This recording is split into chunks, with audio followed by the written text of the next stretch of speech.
नमस्कार दोस्तों आप मेरे साथ देख रहे हैं धर्म मंच एक्सक्लूसिव सिर्फ और सिर्फ जी न्यूज पे। दोस्तों कल प्रधानमंत्री नरेंद्र मोदी ने अपने पुणे की रैली में ऐलान कर दिया कि जब तक मोदी जिंदा है वो धर्म के आधार पर आरक्षण को देश में लागू नहीं होने देंगे, वो संविधान में बदलाव नहीं होने देंगे।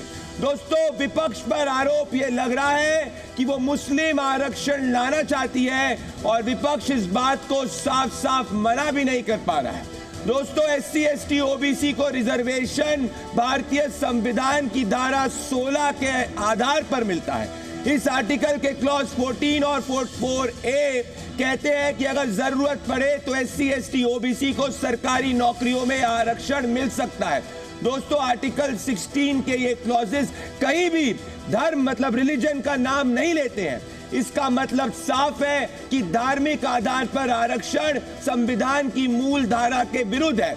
इतना ही नहीं दोस्तों, भारत के पहले प्रधानमंत्री पंडित जवाहरलाल नेहरू ने 27 जून 1961 में कहा था कि कम्युनल धर्म बेस्ड रिजर्वेशन राष्ट्रीय समाज और भारतीय समाज के लिए डिजास्टर होगा। तो सवाल आज मैं यही पूछ रहा हूं कि कांग्रेस पार्टी या कांग्रेस ऑपोजिशन के लोग खुलकर आज ये क्यों नहीं कह देते या एक जॉइंट प्रेस कॉन्फ्रेंस क्यों नहीं कर देते कि वो मुस्लिम रिजर्वेशन नहीं लागू करने देंगे। आज इसी के ऊपर कि क्या ओबीसी का रिजर्वेशन विपक्ष मुसलमानों को देना चाहती है, मेरे साथ एक बड़ा पैनल जुड़ रहा है। मेरे साथ में मेरे बाएं तरफ लेफ्ट तरफ शिवम त्यागी भारतीय जनता पार्टी के नेशनल स्पोक्सपर्सन, जोरदार तालियां हो जाए। मेरे साथ में प्रोफेसर मंडल जुड़ रहे हैं, दिलीप मंडल, बहुत सीनियर प्रोफेसर हैं, सोशियोलॉजी के प्रोफेसर हैं और ये समाज के बारे में गहरे चिंतक रखते हैं और मेरे साथ ये जुड़ रहे हैं, जोरदार तालियां हो जाए। मेरे साथ आचार्य विक्रमादित्य मेरे एक्सट्रीम लेफ्ट में हिंदू धर्म गुरु हैं। दूसरी साइड ऑफ द पैनल में मेरे साथ में हाजिर खान जी हैं, इस्लामिक स्कॉलर हैं। मेरे साथ में प्रोफेसर भुवन जोशी है, समाजवादी पार्टी के नेशनल स्पोक्सपर्सन है और मेरे साथ में अलीमुद्दीन आज़दी जी हैं, इस्लामिक स्कॉलर हैं। आप सभी का स्वागत है। मैं इस डिबेट की शुरुआत प्रोफेसर मंडल आपके साथ में और आपके साथ में मैं अलीमुद्दीन आज़दी जी के साथ करना चाहता हूं। प्रोफेसर मंडल, सीधा सवाल है कि क्या आपको लग रहा है कि विपक्ष आज की तारीख में खुलकर यह नहीं कह रहा कि मुसलमान आरक्षण नहीं लागू करेगा, तो क्या SC ST OBC का आरक्षण देकर मुसलमानों को दिया जा सकता है? पीएम ने बड़ी बात की, जब तक मोदी जिंदा है मुसलमानों को OBC का आरक्षण नहीं दिया जा सकता। प्रोफेसर मंडल और आज़दी जी, पहले प्रोफेसर मंडल। देखिए, कांग्रेस ने बहुत सीरियस कोशिश की थी अपने शासनकाल में UPA 1 और UPA 2 में कि मुसलमानों का आरक्षण दिया जाए। इसके लिए उन्होंने रंगनाथ मिश्रा कमीशन बनाया था। ऐसे तो वो चीफ जस्टिस थे, लेकिन बाद में कांग्रेस में शामिल हुए और राज्यसभा के मेंबर भी बने। उन्होंने रिकमेंडेशन की है और मैं पेज नंबर 153 पढ़ रहा हूं, जिसमें उन्होंने कहा है कि सारे नौकरियों में सेंट्रल गवर्नमेंट और स्टेट गवर्नमेंट में माइनॉरिटीज को 15% आरक्षण दिया जाए और उसमें से 10% मुसलमानों को दे दिया जाए। ये रंगनाथ मिश्रा कमीशन की रिपोर्ट है। विरोध हो गया, लागू नहीं हो पाया। इसके अलावा उन्होंने कहा है अगले पेज में कि शेड्यूल्ड कास्ट के अंदर में भी मुसलमानों को डाला जाए और क्रिश्चियंस को, और उनको भी आरक्षण दिया जाए, और अगर वो धर्म परिवर्तन कर लें तो भी उनका आरक्षण जारी रहे। तो सीरियस कोशिश की थी। अगली सीरियस कोशिश उन्होंने जामिया में की थी, जिसमें 2011 तक वो यूनिवर्सिटी सेंट्रल यूनिवर्सिटी थी, SC ST का 22.5% आरक्षण था। 2011 में ये एक ऑर्डर आया है और इसके बाद उन्होंने वहां पर 50% मुस्लिम आरक्षण जारी कर दिया और SC ST का आरक्षण खत्म कर दिया। तो और कर्नाटक वगैरह में जो हुआ और आंध्र में हुआ वो देश जानता है कि उन्होंने मुस्लिम आरक्षण अलग से देने की कोशिश की। कॉन्स्टिट्यूशन के हिसाब से नहीं दे सकते और इवन कॉन्स्टिट्यूएंट असेंबली में ये तय हो चुका है, भारत का संविधान जहां पर बना है जिस सभा में, उसमें तय हो चुका है कि माइनॉरिटीज को धर्म के आधार पर कोई आरक्षण नहीं दिया जाएगा। वो एजुकेशनल इंस्टीट्यूशन खोल सकते हैं। मैं इसी पॉइंट पे रोकना चाहता हूं। प्रोफेसर दिलीप मंडल, आपने अपनी बात को रखा। आज़दी जी, सीधी बात है, कोई भारतीय मुसलमानों के खिलाफ नहीं है, पर बात दरअसल यही है कि वोट बैंक पॉलिटिक्स के चक्कर में मुसलमानों का स्टूल इस्तेमाल करने की कोशिश की जा रही है। आप खुले बताइए, आपको आर्थिक रूप से आरक्षण चाहिए, किसी को भी आर्थिक रूप से आरक्षण देना चाहिए, किसी को भी सरकारी स्कीम के अंदर लाभ चाहिए, उसको लाभ मिलना चाहिए, पर यह धार्मिक आधार पर रिजर्वेशन के खिलाफ आप खुलकर क्यों नहीं बोल पा रहे? मेरे मित्र प्रोफेसर साहब ने अभी संविधान का हवाला दिया और एक कमीशन की रिपोर्ट पढ़ी उन्होंने। मैं पूछना चाहता हूं, ST SC किन लोगों को कहा जाता है? क्या उसमें उनका धर्म शामिल नहीं है? SC ST कुल लोगों को कहा जाता है, हमारे दलित भाइयों को कहा जाता है, उनको आरक्षण मिल रहा है दलित के नाम। मैं एक सेकंड आपको कोई बड़ी खबर आ रही है, मैं आपके पास जाऊंगा। इस वक्त गृह मंत्री अमित शाह ने बड़ी बात की है। गृह मंत्री अमित शाह ने कहा है कि कांग्रेस पार्टी जो है आरक्षण के नाम पे झूठ फैला रही है। भारतीय जनता पार्टी आरक्षण बिल्कुल खत्म नहीं करेगी। सुनिए गृह मंत्री अमित शाह ने क्या बोला है, 30 सेकंड, और इसी में मैं आजदी जी के पास आ रहा हूं। कांग्रेस पार्टी ने हमारे 4 से 400 पार के लक्ष्य को ट्विस्ट करना शुरू किया है। उन्होंने एक प्रकार से 400 पार के लक्ष्य को संविधान बदलने के लिए ये लक्ष्य है, और दूसरा एक अपप्रचार कर रहे हैं कि भारतीय जनता पार्टी 400 पार करने के बाद आरक्षण को समाप्त कर देगी। ये दोनों चीजें निराधार और तथ्यहीन है। भारतीय जनता पार्टी को पूर्ण बहुमत इस देश की जनता ने 2014 में भी दिया, 2019 में भी दिया। हम 10 साल से पूर्ण बहुमत के साथ की सरकार चला रहे हैं। हमने पूर्ण बहुमत का उपयोग कांग्रेस की तरह इमरजेंसी डालकर लोकतंत्र का गला घोंटने में नहीं किया। इमरजेंसी डालने के लिए, लोकसभा का टर्म एक्सटेंड करने के लिए, संविधान बदल करने में नहीं किया। हमने पूर्ण बहुमत का उपयोग धारा 370 को समाप्त करने में किया, ट्रिपल तलाक को समाप्त करने में किया, अंग्रेजों के कानून बदलकर भारतीय संस्कार और भारतीय पद्धति के कानून लाने में किया, कोरोना के खिलाफ लड़ने में किया, और जब कोर्ट से जनादेश मिल गया तो राम मंदिर के निर्माण में भी हमारी सरकार ने पूरी अनुकूल जमीन तैयार करने में। तो आपने आजदी जी सुना और प्रोफेसर दिलीप मंडल आपने भी सुना। गृह मंत्री जी साफ कह रहे हैं कि कोई भी किसी भी स्थिति में आरक्षण नहीं हटाया जा रहा है। तो ये झूठ क्यों फैलाया जा रहा है आजदी जी? देखिए, मैंने पहले बात शुरू करी थी SC ST, क्या वो धर्म के आधार पर उन लोगों को आरक्षण नहीं मिल रहा? रहा सवाल मुसलमानों का, मैं बात कर रहा हूं 2014 की, जब हमारे देश के प्रधानमंत्री मोदी जी बने और उन्होंने सबसे पहले OBC का सहारा लिया और उन्होंने कहा और तंज किया कांग्रेस पे, देखो पंडितों का दौर खत्म हो गया, अब आपके बीच OBC का नुमाइंदा आपकी नुमाइंदगी करने आया है, आपके साथ कोई जुल्म और ज्यादती नहीं होने दूंगा, और जिस तरह का कार्य चल रहा है उससे अच्छा कार्य दूंगा, सबका साथ, सबका विकास, सबका विश्वास, ये नारा कहां गया? कहां का पंडितों का राज खत्म हुआ है? अरे सुनिए ना, कहने का मकसद क्या था? नहीं, एक सेकंड, फेक न्यूज़ नहीं, एक सेकंड, क्या मकसद था? मैं डिबेट का मेरा एक फॉर्मेट, मेरी बात सुनिए, एक सेकंड, आप मिसकोट मत करिए, मेरा सवाल मैं अपनी जानकारी के लिए लेना चाह रहा हूं। ओबीसी का राष्ट्रीय, आजदी जी वो बात सही है, मुझे बताइए ये कहां कहा गया? आजदी जी एक सेकंड, ये कहां कहा गया? सबके पास आऊंगा, मैं चाहता हूं सबके पास। ये पंडितों का राज खत्म हुआ, ये कहां का? अरे भाई मैं कह रहा हूं ना, आप कह रहे हैं कि आप कह रहे हो बात दूसरी है, आप कह रहे हैं, मैं उदाहरण दे रहा हूं, मतलब आप कह रहे हैं, उदाहरण दे रहा हूं, आप कह रहे हैं, मैं उदाहरण दे रहा हूं। अभी आपकी सोच है, देखिए आपकी सोच। देश के प्रधानमंत्री 16 प्रधानमंत्री रहे, देवी गौड़ा जी भी OBC से आते थे, OBC से थे वो, देवी गौड़ा जी भी। क्या जरूरत थी इसका नारा देने की? क्या कहना था, बताना था मुल्क को? आप हिंदू समाज से आए, मोस्ट वेलकम। मैंने सबसे पहले जब उन्होंने ये ऐलान किया, वेलकम किया, अखबारत में खबर थी कि आज हमारे देश का प्रधानमंत्री एक OBC समाज से है, हमारे समाज से है, हमने उनको शुभकामनाएं दी, ओपनली दी। एक सेकंड, आप एक सेकंड सुनिए, एक सेकंड, मैं OBC से हूं। नहीं, आप मुस्लिम हैं। अरे सुनिए यार, मुस्लिम है, इस टॉपिक को मत चढ़िए। नहीं, क्या उनको हिंदुओं से अलग करेंगे? दिलीप जी, इस तरह आप दिलीप जी एक सेकंड, मैं लेके करके मैं लेना चाहता हूं। दिलीप जी, आप इस तरह हमारा भी कर सकते हैं। ना, नहीं, क्लियर कर दीजिए। आचार्य जी क्या कहना चाहते हैं? आप बताइए ना। आप OBC हैं, पूछ रहे, मैं जनता के पास आऊंगा, मैं पूछूंगा।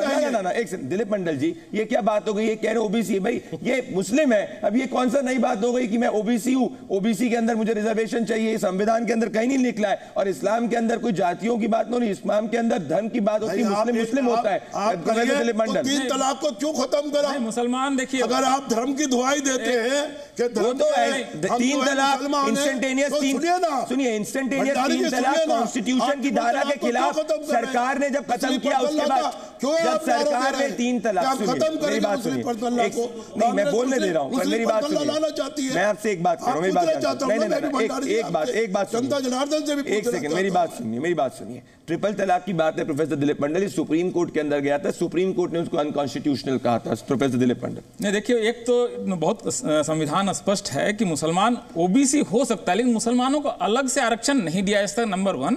और मुसलमान शेड्यूल्ड कास्ट नहीं हो सकता है, क्योंकि शेड्यूल्ड कास्ट की जो लिस्ट बनी थी वो हमेशा रिलीजन स्पेसिफिक थी, क्योंकि जातिवाद जो है वो हिंदुओं की समस्या है।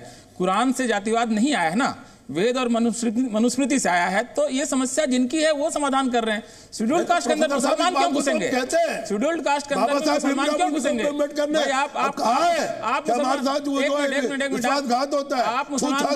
आप मुसलमान बने ही क्यों थे, जबकि आपको शेड्यूल्ड कास्ट ही रह जाना था और अछूत ही रह जाना था? तो आप बने ही क्यों? नहीं, हम नहीं बने, कोई नहीं बना, ना कोई आज तक आरक्षण की बात करता है। नहीं क्यों? जो है शेड्यूल्ड कास्ट मुसलमान, सरकार मतलब मुफ्त में दे रही है, आप बदले के अलावा कोई दूसरा उदाहरण नहीं दे सकते आप। मेरा पॉइंट सीधा है, मैं जनता के पास आना चाहता हूं। यहाँ पे मैं पूछूंगा, और अब शिवम त्यागी, भुवन जोशी और आचार्य विक्रमादित्य जी के पास आऊंगा। पूछिए, मैं पूछना चाहता हूं कि भाई आर्थिक आधार पर रिजर्वेशन ठीक है, ओबीसी का रिजर्वेशन, किसी दूसरे का रिजर्वेशन, मुस्लिम को रिजर्वेशन की क्या जरूरत है? क्वेश्चन, मुस्लिमों को सिर्फ इस्तेमाल किया जा रहा है। जब सत्ता नाकाम हो जाती है ना, तो धार्मिक आधार पर या आरक्षण के नाम पर इन चीजों को लेकर आती हैं। क्यों सत्ता नहीं कहती विकास की बात? जब फेल हो गई तो मुस्लिमों के ऊपर कंधे पर बंदूक रख रहे हैं आप। मुस्लिम ने कब मांगा आरक्षण आपसे? मुस्लिम ने कब मांगा आरक्षण? जी हाँ, मुस्लिम ने कभी आरक्षण मांगा ही नहीं था, अपनी मेहनत पे काम कर रहा है। तो जब ये फेल हो रहे हैं, तो फेल होने का मतलब, तो आप मुस्लिम आरक्षण खिलाफ हैं? आपको भी मान दें, किसी के खिलाफ नहीं हूं, ना मुस्लिम आरक्षण के, ना किसी और के। नहीं, एक चीज हो सकती है, मैं समझ, हम लोग क्लियर, बिल्कुल मैं भी बात कर रहा हूँ काम और विकास की। डिबेट काम और विकास होनी चाहिए। ये डिबेट इसीलिए हो रही है क्योंकि कोई भी अपोजिशन की पार्टी खुल के नहीं कह रही कि आरक्षण खिलाफ है। तो सिर्फ बनी ही डिबेट इसी के लिए यह है, धार्मिक और इन आधारों पर रह गया। विकास की बात कोई करता ही नहीं, विकास की बात नहीं करता। पर आपके हिसाब से मुसलमान ओबीसी का आरक्षण मुस्लिम को देना चाहिए? सर, मुस्लिम कितने प्रदर्शन कर रहे हैं आरक्षण के लिए? आप बताइए ना, क्या प्रधानमंत्री जी को ये बात बोलनी चाहिए? क्या बताइए ना, कहीं तो कोई अपोजिशन का लीडर को हमें आरक्षण दीजिए, हम इसके लिए प्रदर्शन कर रहे हैं। तो आप मुस्लिम आरक्षण खिलाफ है? मैं किसी के खिलाफ नहीं हूँ। आप खिलाफ भी नहीं है, आप कुछ वो नहीं बोल रहे हैं। आप इसमें से कुछ कहना चाहते हैं? आप कुछ कहेंगे इसमें? आप बोलेंगे इसमें क्या होना चाहिए? मुस्लिम आरक्षण क्यों होना चाहिए? नहीं होना चाहिए, बिल्कुल नहीं होना चाहिए। क्यों, ऐसा क्यों कह रहे हो? धर्म के आधार पे कभी आरक्षण नहीं मिलना चाहिए। धर्म के आधार पे आरक्षण नहीं मिलना चाहिए, सीधी बात है। मैं आना चाहता हूं शिवम त्यागी जी और प्रोफेसर भुवन जोशी जी के पास, फिर आचार्य विक्रमादित्य जी के पास आ रहा हूं मैं। पहले शिवम त्यागी जी और प्रोफेसर भुवन जोशी, पहले शिवम आ जाइए, फिर प्रोफेसर भुवन जोशी। सीधी बात है कि धर्म के आधार पर रिजर्वेशन जो है संविधान की धारा के खिलाफ है। तो आज ऑपोजिशन के लोग क्यों नहीं खुल के कह देते कि भाई हम मुस्लिम आरक्षण नहीं चाहते, जैसे ये कह रहे हैं विकास की बात होनी चाहिए, खुल के विकास की बात हो। कल को ऑपोजिशन के लोग कह दें कि हम मुस्लिम आरक्षण नहीं देंगे, ओबीसी के आरक्षण को मुसलमानों को नहीं देंगे, दूध का दूध और पानी का पानी खत्म हो जाएगा, डिबेट ही आगे नहीं बढ़ेगी। शिवम त्यागी पहले और प्रोफेसर भुवन जोशी उसके बाद। आपने मौलाना साहब से पूछा कि भाई आप धर्म के आधार पर जो आरक्षण मिल रहा है उसका विरोध क्यों नहीं करते? अरे भाई, फ्री की और लूटी हुई चीज का कोई क्यों विरोध करेगा? मिल तो उन्हीं को रहा है, वो इसलिए विरोध नहीं कर रहे। क्यों मौलाना साहब? आप जी गलत है आपका। हमने इस हिंदुस्तान को सींचा है, हमने हिंदुस्तान को बनाया है, हमारा हक है, संवैधानिक हक है हमारा। हमने इस मुल्क को बनाया है, तहत नहीं है, जी का टूट जाएगा। हम बोल रहे हैं आपसे, प्लीज बीच में हम बोल रहे हैं आपसे भाई, प्लीज ना, ऐसे नहीं। ये कोई भी लूटी हुई और कब्जाई हुई चीज को वापस नहीं देते। 500 साल तक राम मंदिर की जमीन वापस नहीं दी इन्होंने, जो कि बाबर ने बनाया था। अरे वो मुसलमानों की जमीन है, आज तक सुप्रीम कोर्ट ने साबित किया है। आप झूठ बोलते हो, सुप्रीम कोर्ट ने साबित किया है, सुप्रीम कोर्ट ने साबित किया मस्जिद थी, मस्जिद है, मस्जिद रहेगी। आज तक सवाल पर उन्होंने फैसला सुनाया है। मैं चाहता हूं, देखिए आज दीजिए, एक से रुक जाइए, आज दीजिए मेरी बात सुनिए। आपको कोई भी चीज चुभे तो इसका ये मतलब नहीं कि आप उसके बीच में वहां पे है प्रोफेसर भुवन जोशी करने के लिए। तो प्रोफेसर भुवन जोशी आए, सम्मान कर रहा हूं, घुमा फिरा के नहीं बोल रहा हूं, मेरे को कर रहा है बात करे और एक एक के ऊपर कर रहा है तो मैं बोलूंगा। शिवम त्यागी, मैं घुमा फिरा के बोल नहीं रहा हूं, मैं बोल ही से रहा हूं ताकि आपको चुभे, लेकिन आप बोले ऐसा जरूरी नहीं है। Thank you. एक और चीज, शिवम त्यागी और दोनों को मित्र ने एक बात कही कि विकास पर तो बात होती ही नहीं। लेकिन जब आपने उनसे पूछा कि धर्म के आधार पर आरक्षण मिलना चाहिए क्या, कहते नहीं मैं इसके खिलाफ बिल्कुल नहीं हूं। आप भी क्यों खिलाफ होंगे भाई? कुछ भी चीज अगर किसी की लूट कर मिल जाए तो अच्छा ही अच्छा, सब कुछ अच्छा ही है। अब आगे मैं तो लड़ना नहीं है, क्रॉस टैग मत करिए। आपसे नहीं लड़ा ना, क्यों लड़ रहे हैं आपस में? सुबह सुबह लड़ना। एक और बात सुनिए, एक और बात। आपने कहा विकास पर बात नहीं होती, विकास पर ही बात होती है बॉस। हम मोदी की गारंटी पर ही बात कर रहे थे, हम चुनाव ही सिर्फ इस पर लड़ रहे थे, हम चुनाव ही सिर्फ सड़कों पर लड़ रहे थे, हम चुनाव ही सिर्फ राशन पर लड़ रहे थे, हम चुनाव ही सिर्फ IIT IIMs पे लड़ रहे थे, हम चुनाव ही शौचालय पर लड़ रहे थे, हम चुनाव ही पढ़ रहे थे। लेकिन आप प्लीज बीच में मत बोलिए। अरे नहीं, मेरी बात एक से आप लोग आपस में डिबेट नहीं होगी, लेकिन आपस में डिबेट नहीं होगी, आप लोग नहीं बीच में। मैडम एक चीज सुन लीजिए, एक सेकंड रुक जाइए, एक सेकंड। शिवम आप इधर एड्रेस करिए, मेरा ऑडियंस से क्लियर निवेदन है कि आप कर ही नहीं रहा हूं। मैं तो अब आंखें बंद करके आप लोग, आपके पास मैं आऊंगा, आपकी बात है कि वहां भी लोग सुन रहे हैं। लेकिन जब कांग्रेस वालों ने एक मैनिफेस्टो बनाया जिसमें वो कहते हैं कि हम क्या करेंगे, जितने भी सारे यहां लोग बैठे हुए हैं उनको असेस करें, किसके पास कितनी जमीन है, किसके पास कितने जेवर है, किसके पास कितने ट्रैक्टर है, किसके पास कितनी कार है, और फिर उसके बाद ठगाठक एक दूसरे को बांट देंगे। रियली मैंने मेहनत की, मेरे पिताजी ने मेहनत की, मेरे दादाजी ने मेहनत की, उन्होंने कुछ काम बनाया, वो कैसे बांट देंगे भाई किसी और को? मेरी बहनों के मंगलसूत्र कैसे चले जाएंगे किसी और को? मुस्लिमों को कैसे बांट दिया जाएगा? घुसपैठियों को कैसे बांट दिया जाएगा? भुवन जी आएंगे, आपके मंगलसूत्रों की रक्षा की है, आपके मंगलसूत्रों की रक्षा की है। फिर अब्दुल हामिद भुवन जी के साथ दिखाइए, भुवन जी के साथ। अब ये क्या कह रहे हैं, मतलब कांग्रेस वाले इनडायरेक्टली क्या कह रहे हैं कि दिलीप मंडल जी ने इतनी मेहनत करके किसी चीज में मेहनत की, काम किया, वो इतने बड़े चिंतक बने, उन्होंने अपने लिए मेहनत करके प्रॉपर्टी बनाई, चीजें बनाई, लेकिन जैसे ही कांग्रेस आएगी वो दूसरे को बांट देगी। कैसे बांट देगी? अंत में बस एक चीज और कहना चाहता हूं, इसी वजह से शुरू हुई हिंदू मुस्लिम बहस, इसी वजह से इस चुनाव में हिंदू मुस्लिम हो रहा है, इसी वजह से उस बारे में बात हो रही है। और सिर्फ इतना नहीं है, कांग्रेस के लिए नया नहीं है, जैसा कि दिलीप मंडल जी ने पहले भी बताया। कर्नाटका में 92 में से 85 भुवन जोशी जी मेरी बात ध्यान से सुनिए, मैं पूरी डिबेट में एक ही सवाल पूछते रहूंगा।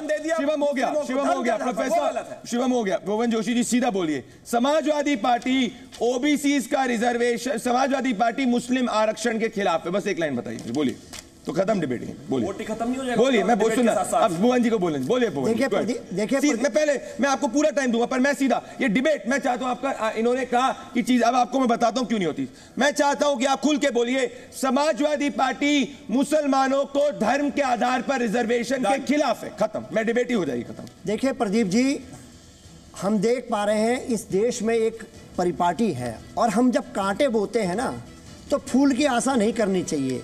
पूरे देश में आदरणीय गृह मंत्री जी सफाई देते फिर रहे हैं कि मेरा फेक वीडियो आया। मैं आपको बताना चाहता हूं 22 जुलाई 2018 को आदरणीय अमित शाह जी ने बहुत जिम्मेदार सवाल क्या पूछा था? नहीं सर, ये फिरा के वो जुदाई की हीरोइन की तरह अब्बा जब्बा डब्बा ही करना है, जवाब नहीं देना। भाई सीधा सवाल था सर, इस तरह की बहस में मैंने बिल्कुल बीच में नहीं बोला। भुवन जी को बोलने दिए, नहीं बोले, जनता देख रही है।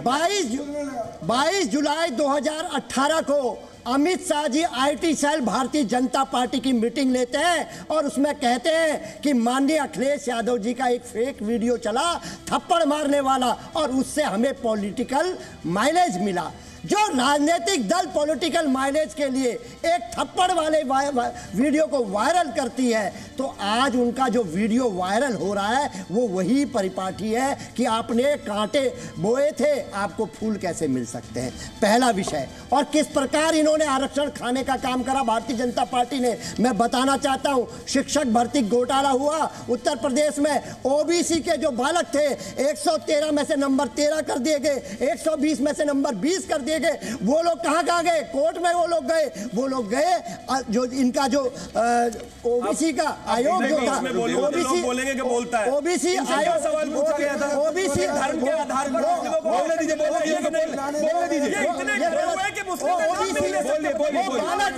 बालक OBC आयोग में गए, 5,000 रुपए उन गरीब बच्चों ने अपने माँ बाप से लेकर अपनी कॉपियां चेक कराने के लिए, जो सरकार उनसे परीक्षा शुल्क ले चुकी थी, वो गरीब बच्चे 5,000 रुपए करके अपनी कॉपियों को चेक कराते हैं, और उनको न्याय कब मिलता है? जोरदार तालियां हो जाए भुवन जी के लिए। एक बार मैं चाहता हूं सब लोग मेरी तरफ से जोरदार तालियां बजाएं। अब मेरे को भुवन जी।